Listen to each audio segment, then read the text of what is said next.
नमस्कार, मैं सुवन कनौजे इंडियन न्यूज के तमाम दर्शकों का स्वागत करती हूँ। देश भर में शिव के 12 ज्योतिर्लिंग स्थापित हैं और इनकी पूजा अर्चना बड़े ही आस्था के साथ की जाती है। मान्यता है कि शिवलिंग की पूजा समस्त ब्रह्मांड की पूजा के बराबर मानी जाती है, क्योंकि शिव ही समस्त जगत के मूल हैं। शिवलिंग के शाब्दिक अर्थ की बात की जाए तो शिव का अर्थ है परम कल्याणकारी और लिंग का अर्थ होता है सृजन। लिंग का अर्थ संस्कृत में चिन्ह या प्रतीक भी माना जाता है। इस तरह शिवलिंग का अर्थ हुआ शिव का प्रतीक।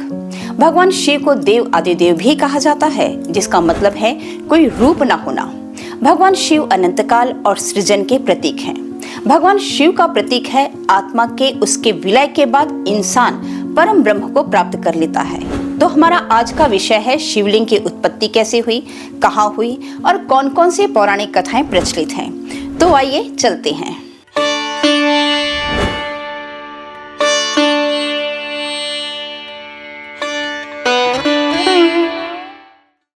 शिवलिंग की उत्पत्ति के बारे में कई पौराणिक कथाएं प्रचलित हैं। पौराणिक कथाओं के मुताबिक इस ब्रह्मांड के सृष्टि बनाने से पहले पृथ्वी एक अंतहीन शक्ति थी। सृष्टि बनने के बाद भगवान विष्णु पैदा हुए और भगवान विष्णु की नाभि से पैदा हुए भगवान ब्रह्मा। पृथ्वी पर पैदा होने के बाद कई सालों तक इन दोनों में युद्ध होता रहा। दोनों आपस में एक दूसरे से ज्यादा शक्तिशाली मानते रहे। तभी आकाश में एक चमकता हुआ पत्थर दिखा और आकाशवाणी हुई कि जो इस पत्थर का अंत ढूंढ लेगा उसे ज्यादा शक्तिशाली माना जाएगा। वह पत्थर शिवलिंग था। पत्थर का अंत ढूंढने के लिए भगवान विष्णु नीचे की ओर गए और भगवान ब्रह्मा ऊपर की ओर चले गए। हजारों सालों तक दोनों इस पत्थर का अंत ढूंढते रहे, लेकिन किसी को अंत नहीं मिला। भगवान विष्णु ने हाथ जोड़कर कहा, हे प्रभु, आप ही ज्यादा शक्तिशाली हैं। इस पत्थर का कोई अंत नहीं मिला। ब्रह्मा को भी इस पत्थर का अंत नहीं मिला, लेकिन ब्रह्मा ने सोचा कि अगर वे कहेंगे कि उन्हें भी अंत नहीं मिला तो विष्णु को ज्यादा ज्ञानी समझा जाएगा। इसलिए ब्रह्मा जी ने कहा कि उन्हें इस पत्थर का अंत मिल गया है। तभी आकाशवाणी हुई, मैं शिवलिंग हूँ और ना ही मेरा कोई अंत है और ना ही कोई शुरुआत। तभी उस शिवलिंग से भगवान शिवजी प्रकट होते हैं। सच बोलने के लिए भगवान विष्णु को वरदान मिलता है, तो वहीं झूठ बोलने के लिए भगवान ब्रह्मा को श्राप दिया जाता है कि कोई उनकी पूजा नहीं करेगा। हालांकि बाद में ब्रह्मा ने श्राप से अपने आप को मुक्त करा लिया। ब्रह्मा को सृष्टि का रचिता कहा जाता है, तो वहीं विष्णु को सृष्टि का रक्षक कहा जाता है। ब्रह्मांड में संतुलन पैदा करने के लिए शिवलिंग पैदा हुआ। शिवलिंग धरती पर ब्रह्मा और विष्णु की लड़ाई खत्म करने के लिए ही पैदा हुई थी। हिंदू धर्म में मान्यताओं में शिवलिंग को पूरे ब्रह्मांड का प्रतीक माना जाता है। शिवलिंग के बारे में कहा जाता है कि इसका कोई रंग नहीं होता, इसका किसी भी रंग से संपर्क होता है, वो उसी रंग का बन जाता है।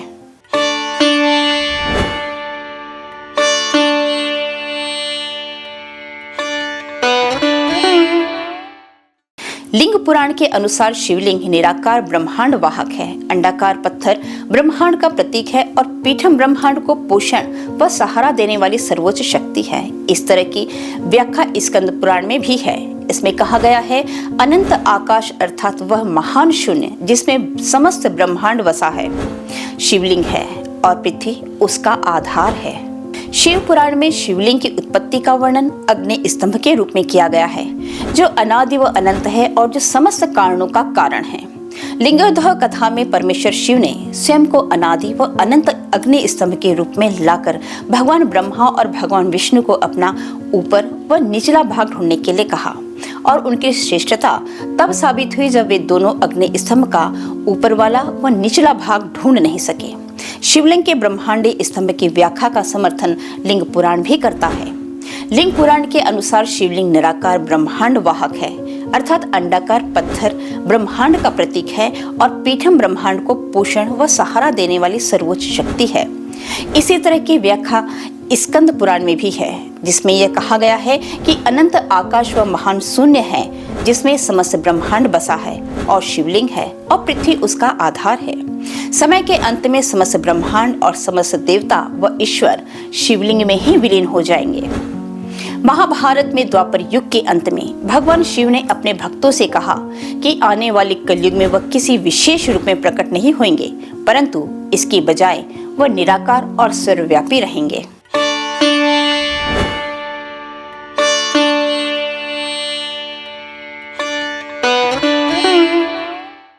लिंग महापुराण के अनुसार एक बार भगवान ब्रह्मा और विष्णु के बीच श्रेष्ठा का विवाद हो गया। जब उनका विवाद बहुत अधिक बढ़ गया तब अग्नि के ज्वालाओं के से लिपटा हुआ लिंग भगवान ब्रह्मा और भगवान विष्णु के बीच आकर स्थापित हुआ था। उन दोनों उस लिंग का रहस्य नहीं समझ पाए। इस रहस्य के बारे में विष्णु भगवान और ब्रह्मदेव ने हजारों वर्ष तक खोज की, फिर उन्हें उस लिंग का स्रोत नहीं मिला। निराश होकर दोनों देव फिर से वहीं आ गए जहां उन्होंने लिंगों को देखा था।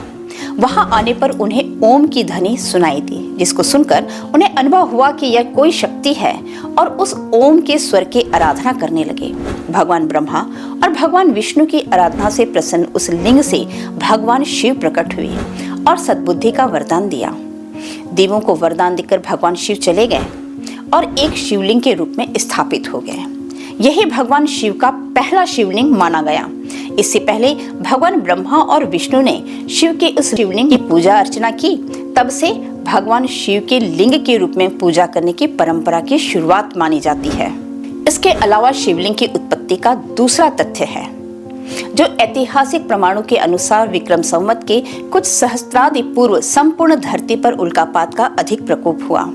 आदि मानव का यह रुद्र अर्थात शिव का आविर्भाव दिखा। जहां जहां ये पिंड गिरे वहां वहां इन पवित्र पिंडों की सुरक्षा के लिए मंदिर बना दिए गए। इस तरह धरती पर हजारों शिव मंदिरों का निर्माण हो गया। उनमें से प्रमुख थे 108 ज्योतिर्लिंग, लेकिन अब केवल 12 ही बचे हुए हैं। शिव पुराण के अनुसार उस समय आकाश से ज्योति पिंड पृथ्वी पर गिरे और उनसे थोड़ी देर के लिए प्रकाश फैल गया। इस तरह के अनेक उल्कापिंड धरती पर आ गिरे। शिव की उत्पत्ति के बारे में तीसरा तथ्य कहा जाता है कि पुरातत्व निष्कर्षों के अनुसार प्राचीन शहर मेसोपोटामिया और बेबीलोन में भी शिवलिंग की पूजा किए जाने के सबूत मिले हैं। इसके अलावा मोहनजोदाड़ो और हड़प्पा की विकसित संस्कृति में भी शिवलिंग की पूजा किए जाने के पुरातत्व अवशेष मिले हैं। सभ्यता के आरंभ में लोगों का जीवन पशुओं और प्रकृति पर निर्भर था, इसलिए वह पशुओं के संरक्षक देवता के रूप में भी पशुपति की पूजा करते थे। सैंधव सभ्यता से प्राप्त एक सील पर 3 मुंह वाले पुरुष को दिखाया गया है, जिसके आसपास कई पशु हैं। इसे भगवान शिव का पशुपति रूप माना जाता है। शिव की उत्पत्ति को लेकर कहा जाता है, प्राचीन भारत ही नहीं संपूर्ण धरती पर मूर्ति पूजा का प्रचलन था। इसी के बीच ऐसे लोगों का भी समूह था जो मूर्ति पूजा में विश्वास नहीं रखते थे। उन्होंने ही ईश्वर के निराकार स्वरूप की कल्पना करके शिवलिंग की पूजा का प्रचलन प्रारंभ किया होगा, क्योंकि शिवलिंग को ईश्वर का निराकार ज्योति स्वरूप भी माना जाता है। शिवलिंग पूजन के बाद धीरे धीरे नाग और यक्षों की पूजा का प्रचलन हिंदू जैन धर्म में बढ़ने लगा। बौद्ध काल में बुद्ध और महावीर की मूर्तियों को अपार जन समर्थन मिलने के कारण राम और कृष्ण की मूर्तियां बनाई जाने लगी। एक लिंग में ईश्वरत्व को स्थापित करने का तात्पर्य है कि जरूरी तकनीक से एक साधारण जगह, यहाँ तक कि एक पत्थर के टुकड़े को एक दिव्य जीवंतता में बदल दिया जा सकता है। यह ईश्वरत्व को प्रतिस्थापित करने की प्रक्रिया है। अर्थात अगर आप मुझे कोई चीज, मान लीजिए कि एक कागज का टुकड़ा देते हैं, तो मैं उसे अत्यधिक ऊर्जावान बनाकर आपको वापस दे सकता हूँ। अगर आप मेरे छूने से पहले और छूने के बाद इसे पकड़ेंगे तो आप दोनों के बीच का अंतर महसूस कर पाएंगे। लेकिन एक कागज इस ऊर्जा को बनाए नहीं रख सकता। लेकिन अगर आप एक सही लिंग आकार बनाते हैं तो ये ऊर्जा का एक असीमित भंडारगृह बन जाता है। एक बार आप इसे प्रतिष्ठित कर देते हैं तो यह हमेशा वैसा ही रहेगा। फिर बात आती है प्राण प्रतिष्ठा की। प्रतिष्ठा का अर्थ है ईश्वरत्व को स्थापित करना। इस तरह की स्थापना का जो सबसे सामान्य तरीका है वो है मंत्रों, अनुष्ठानों और अन्य प्रक्रियाओं का इस्तेमाल करना। अगर आप किसी आकार की स्थापना या प्रतिष्ठा मंत्रों के माध्यम से करें तो आपको उस देवता को जीवंत बनाए रखने के लिए उसके निरंतर रख रखाव की जरूरत होती है।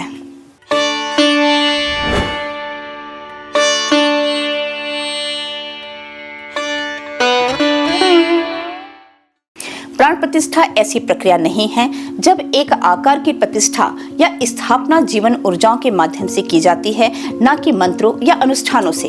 तो ये जब यह एक बार स्थापित हो जाए तो यह हमेशा के लिए रहता है। इसे किसी रखरखाव की आवश्यकता नहीं पड़ती। यही कारण है कि ध्यान लिंग में पूजा नहीं की जाती, क्योंकि इसे ऐसे रखरखाव की जरूरत नहीं है। इसे प्राण प्रतिष्ठा द्वारा स्थापित किया गया है और यह हमेशा ऐसा ही रहेगा। यहाँ तक कि अगर आप लिंग का पत्थर वाला हिस्सा हटा दें, यह फिर भी वैसा ही रहेगा। अगर पूरी दुनिया का अंत भी हो जाए तब भी वह वैसा ही रहेगा। हम आपको बता दें कि लिंग चक्रों को भी दर्शाते हैं। चक्र ऊर्जा तंत्र में वे स्थान होते हैं जहां प्राण की नाड़ियां मिलती हैं और ऊर्जा का एक भंवर बनता है। वैसे तो शरीर में 114 चक्र होते हैं, लेकिन आमतौर पर जब हम चक्रों की बात करते हैं तो हम 7 महत्वपूर्ण चक्रों की ही बात करते हैं, जो कि जीवन के 7 आयामों को दर्शाते हैं। ये 7 महत्वपूर्ण ट्रैफिक जंक्शन की तरह हैं। इस तरह भारत में अधिकतर लिंगों में केवल 1 या 2 चक्र ही स्थापित हैं। ध्यान लिंग की खासियत ये है कि इसमें 7 चक्रों को अपने परम चक्र तक ऊर्जावान बनाकर स्थापित किया गया है। ये ऊर्जा की सबसे उच्चतम संभव अभिव्यक्ति है। ये इस तरह से है कि आप ऊर्जा को लेते हैं और उसे उसकी तीव्रता की चरम सीमा तक ले जाते हैं तो केवल एक निश्चित सीमा तक ये आकार को धारण कर सकती है। उसके बाद ये आकार छोड़ देती है। जब ये अपना आकार छोड़ देती है तो लोग इसे अनुभव नहीं कर पाते। ऊर्जा को उस बिंदु तक धकेलना कि उसके बाद वो आकार छोड़ दे और ठीक तभी उसे एक निश्चित रूप दे देना, इस तरह से ध्यान लिंग की स्थापना या प्रतिष्ठा की गई है। वैसे ही योग की सबसे बुनियादी साधना है भूत शक्ति या पंचभूत। प्रकृति के 5 तत्व हैं। अगर आप देखें तो खुद को देखिए तो आपका शरीर 5 तत्वों से बना हुआ है। ये हैं पृथ्वी, जल, अग्नि, वायु और आकाश। ये आपस में एक खास तरीके से मिलकर भौतिक शरीर के रूप में प्रकट होते हैं। आध्यात्मिक प्रक्रिया भौतिक प्रकृति और इन 5 तत्वों से परे जाने की प्रक्रिया है। इन तत्वों की उन सभी चीजों पर बहुत ही मजबूत पकड़ है जिन्हें आप अनुभव कर सकते हैं। इनसे परे जाने के लिए योग का एक बुनियादी अभ्यास है जिसे भूत शुद्धि कहते हैं। हर एक तत्व के लिए एक खास तरह का अभ्यास है जिसे आप कर सकते हैं और उस तत्व के मुक्त हो सकते हैं। दक्षिण भारत में 5 भव्य मंदिरों की रचना की गई थी। हर एक मंदिर में एक लिंग स्थापित किया गया था जो 5 तत्वों में से एक तत्व को दर्शाता है। अगर आप जल तत्व के लिए साधना करना चाहते हैं तो आप तिरुवनंतपुरम जाएं, जहां आकाश तत्व के लिए अगर आप चिदम्बरम जाएं, वायु तत्व के लिए कालाहस्ती, पृथ्वी तत्व के लिए कांचीपुरम और अग्नि तत्व की साधना करने के लिए आप तिरुवन्नामलई जा सकते हैं। ये मंदिर पूजा के लिए नहीं, साधना के लिए बनाए गए थे। भारतीय संस्कृति इस धरती की उन गिनी चुनी संस्कृतियों में से एक है जिसमें हजारों वर्षों से लोगों ने केवल मानव जाति के परम कल्याण पर ही ध्यान दिया है।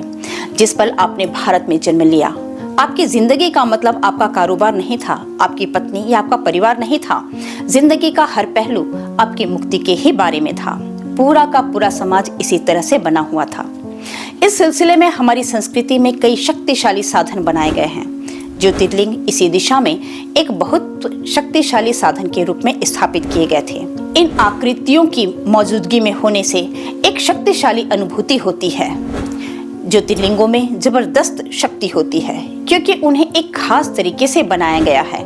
इन्हें बनाने में न केवल मानव क्षमताओं का बल्कि प्राकृतिक शक्तियों का भी उपयोग किया गया है। पूरी दुनिया में सिर्फ 12 ज्योतिर्लिंग हैं। भूगोल और खगोल शास्त्र की नजर से भी ये महत्वपूर्ण स्थानों पर स्थित हैं। इन स्थानों पर एक तरह की शक्ति है। काफी समय पहले कुछ खास तरह की समझ रखने वाले लोगों ने इन स्थानों की बारीकी से जांचा और खगोलीय गतिविधियों के आधार पर इन जगहों का चुनाव किया। ये 12 ज्योतिर्लिंग अब भी बहुत शक्तिशाली यंत्र की तरह हैं। अब बात आती है ध्यान लिंग की।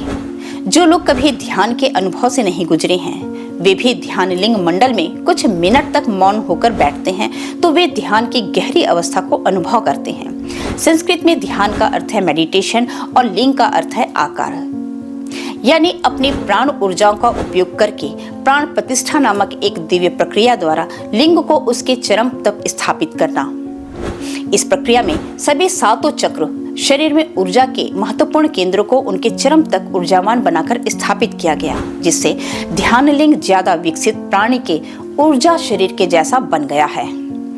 इस ध्यान गर्भगृह में किसी भी तरह की पूजा या प्रार्थना करना जरूरी नहीं है और यहाँ सभी धर्मों को एक ही स्रोत से प्रकट किए हुए अलग अलग रूपों में माना जाता है।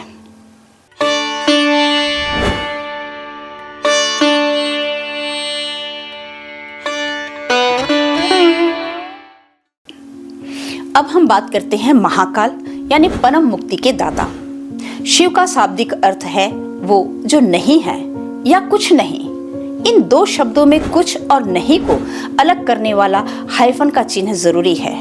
पूरा अस्तित्व एक विशाल शून्यता खालीपन की गोद में ही घटित हुआ है। परमाणु और पूरे ब्रह्मांड का 99% से ज्यादा हिस्सा खाली है। एक शब्द काल समय और स्पेस दोनों के लिए इस्तेमाल किया जाता है और शिव का एक रूप काल भैरव भी है। काल भैरव अंधकार की एक दिव्य स्थिति है, लेकिन जब वो एकदम स्थिर हो जाते हैं तब महाकाल का रूप ले लेते हैं। महाकाल समय का परम स्वरूप है। उज्जैन का महाकाल मंदिर एक जबरदस्त प्राण प्रतिष्ठित स्थान है। यह शक्तिशाली अभिव्यक्ति यकीनन कमजोर दिल वालों के लिए नहीं है। यह जबरदस्त शक्ति वाला स्थान उन सभी लोगों के लिए उपलब्ध है जो पूर्ण रूप से विसर्जित हो जाना चाहते हैं। जैसा कि हमें मालूम है कि परम विसर्जन का मतलब है समय का नाश हो जाना। विश्व के किसी भी हिस्से में आध्यात्मिक प्रक्रिया का मतलब हमेशा भौतिकता से परे जाना ही रहा है, क्योंकि भौतिक चीजें चक्रों के अधीन हैं। इसलिए काल भैरव को अज्ञानता का नाश करने वाले के रूप में देखा जाता है। वे जो जीवन और मृत्यु होने और ना होने के बीच के बाध्यकारी चक्र को तोड़ देते हैं।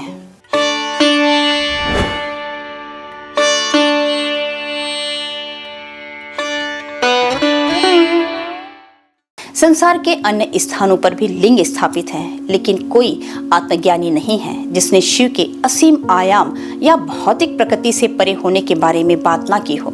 अंतर बस इतना है कि उन्होंने शायद अपने धर्म के संकेतों और भाषा का प्रयोग करके इसे अभिव्यक्त किया होगा।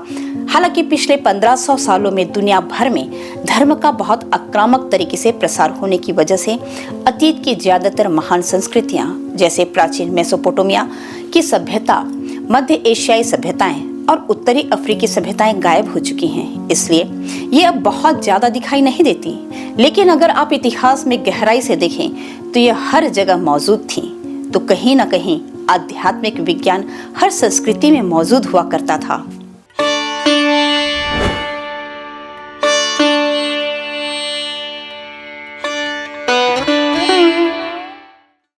हम आपको बता दें कि कई अलग अलग तरीके से बनते हैं लिंग। वो लिंग जो प्राकृतिक तरीके से बने हैं उन्हें स्वयं निर्मित या स्वयंभू लिंग कहते हैं। जम्मू के उत्तरी क्षेत्र में अमरनाथ में एक गुफा है। इस गुफा के अंदर हर साल बर्फ का एक शिवलिंग बनता है। यह लिंग प्राकृतिक तरीके से स्टैलेक्टाइट से बनता है, जो कि गुफा की छत से टपकता रहता है। यह देखना एकदम अद्भुत है कि गुफा के ऊपरी हिस्से से पानी की छोटी छोटी बूंदें गिर रही होती हैं और नीचे गिरते ही बर्फ बन जाती हैं। कुछ लिंग पत्थर, लकड़ी, मणि या रत्न से तराश कर बनाए गए होते हैं, जबकि दूसरे लिंग मिट्टी, बालू या किसी धातु से गढ़े होते हैं। ये प्रतिष्ठित लिंग होते हैं। कई लिंग धातु की एक परत से ढके होते हैं और उन्हें एक चेहरे की आकृति भी दे दी जाती है ताकि भक्त उनसे ज्यादा बेहतर तरीके से जुड़ सके। इन्हें मुखलिंग कहते हैं। कुछ लिंग में तो शिव की पूरी छवि सतह पर तराशी हुई होती है। लिंग पौरुष या स्त्रैण ऊर्जा के मिलने को दर्शाते हैं। लिंग का आधार स्त्रीण को सूचित करता है, जिसे गौरीपुठम या अवोदयार कहते हैं। लिंग और उसकी आधार दोनों मिलकर शिव और शक्ति के मिलन को दर्शाते हैं, जो कि पौरुष और स्त्रीण के ऊर्जा के सूचक हैं। लिंग को गुरु की अभिव्यक्ति मां भी माना जाता है। योग विज्ञान ऊर्जा की जिन विभिन्न इंद्रियों पर काम करता है वो 5 इंद्रियों के दायरे से भीतर नहीं है। इन भीतरी स्थितियों का अनुभव करने के लिए एक गुरु के मार्गदर्शन की जरूरत पड़ती है। कई संबंध मानसिक, भावनात्मक और शारीरिक जुड़ाव पर निर्भर करते हैं, लेकिन कुछ गुरु शिष्य संबंध पर कुछ अलग ही है, क्योंकि यह ऊर्जा पर निर्भर करता है। आधुनिक विज्ञान ने 5 इंद्रियों पर पूरी तरह से निर्भर होने के कारण अनुसंधान या खोज के अनुभवजन्य या तार्किक दृष्टिकोण को ज्यादा महत्व दिया है और खुद को मानव मन की साधारण शक्तियों पर सीमित कर दिया है। आधुनिक शिक्षा ने इसी दृष्टिकोण को अपनाया और व्यक्ति के ग्रहण करने की क्षमता को नजरअंदाज कर दिया है। इस तरह के वातावरण में एक गुरु की ऐसी अंतर्दृष्टि रखने की क्षमता पर बहुत संदेह किया जाता है जो तार्किकता से परे हो।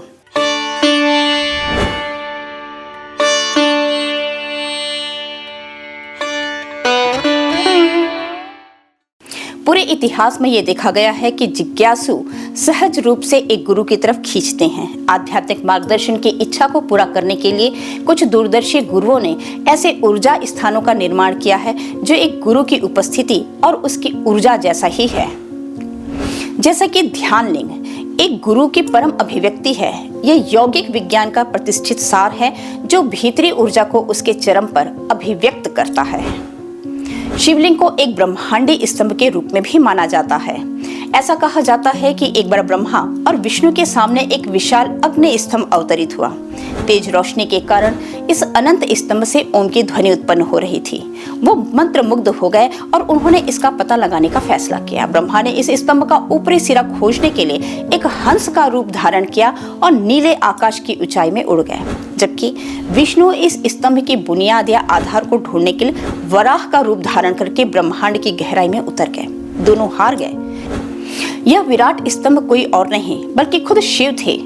कोई कैसे माप सकता है जो असीमित है। जब विष्णु वापस लौटे तब उन्होंने अपनी हार मान ली, जबकि ब्रह्मा हार स्वीकार नहीं करना चाह रहे थे। उन्होंने यह दावा किया कि उन्होंने इस स्तंभ का शिखर ढूंढ लिया है। प्रमाण के तौर पर उन्होंने एक सफेद केतकी का फूल दिखाया और दावा किया कि ये उन्हें ऊपर शिखर पर मिला। जैसे ही यह झूठ बोला गया, शिव आदि योगी, सबसे पहले योगी के रूप में प्रकट हो गए। ये दोनों भगवान विष्णु और ब्रह्मा जी उनके पैरों पर गिर पड़े। ब्रह्मा के इस झूठ के लिए शिव ने यह घोषित किया कि पूजा किए जाने के सौभाग्य से वंचित रहेंगे। इस फूल ने ब्रह्मा के इस अपराध में साथी बनने की वजह से अपना सम्मान खो दिया। आदि योगी ने इसके बाद इस भेंट स्वरूप इसे स्वीकार करने से मना कर दिया। हालांकि शिवरात्रि की पावन रात्रि के लिए एक अपवाद है। इस दिन वर्ष की सबसे ज्यादा अंधेरी रात महाशिवरात्रि की रात में केतकी के सफेद फूल को पूजा के लिए अर्पण किया जाता है। इस रात को असीम आध्यात्मिक संभावना की रात मानी जाती है।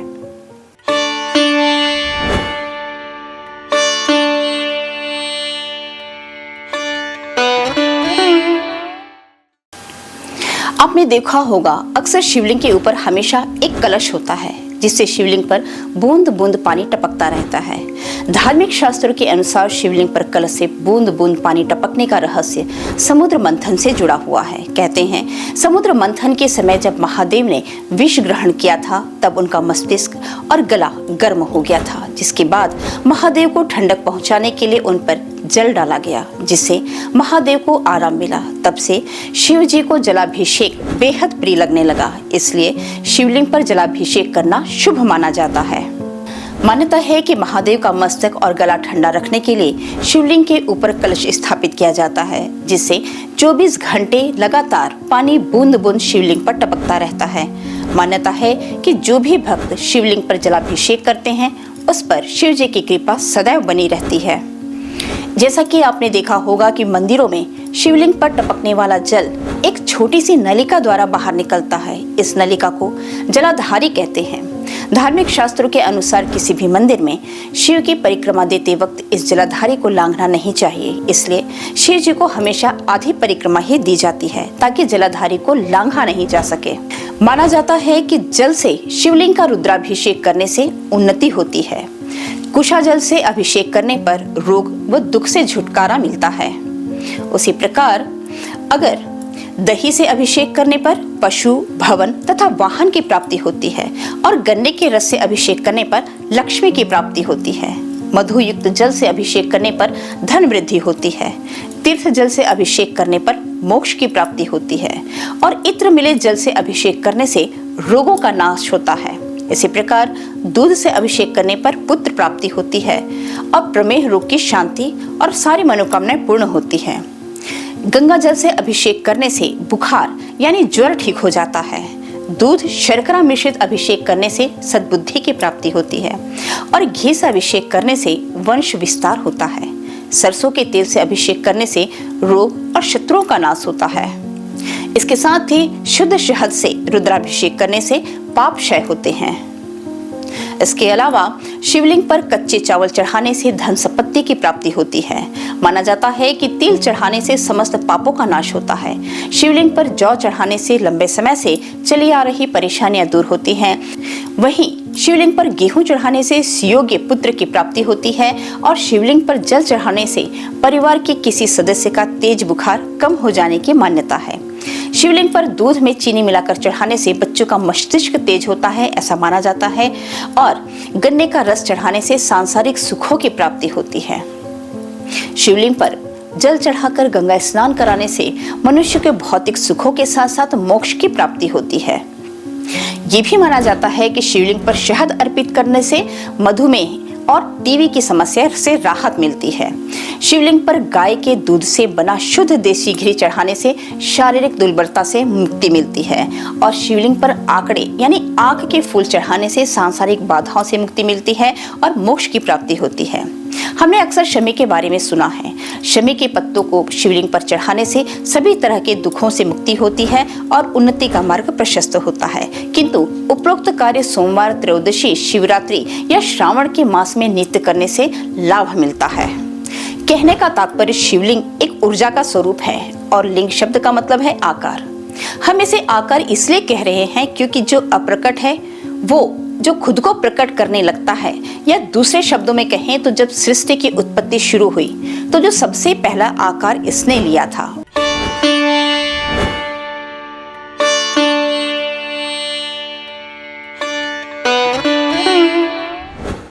वो एक दीर्घ वृत्ताकार आकार था।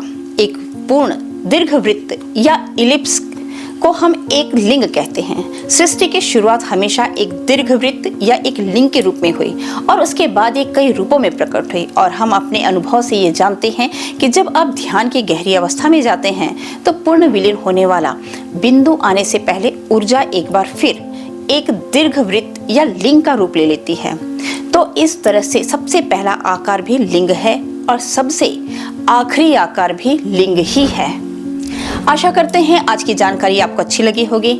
शिव जी की कृपा आप सभी के ऊपर बनी रहे। इन्हीं शुभकामनाओं के साथ हमें दीजिए इजाजत। अगली कड़ी में और भी रोचक जानकारियों के साथ होगी मुलाकात। नमस्कार।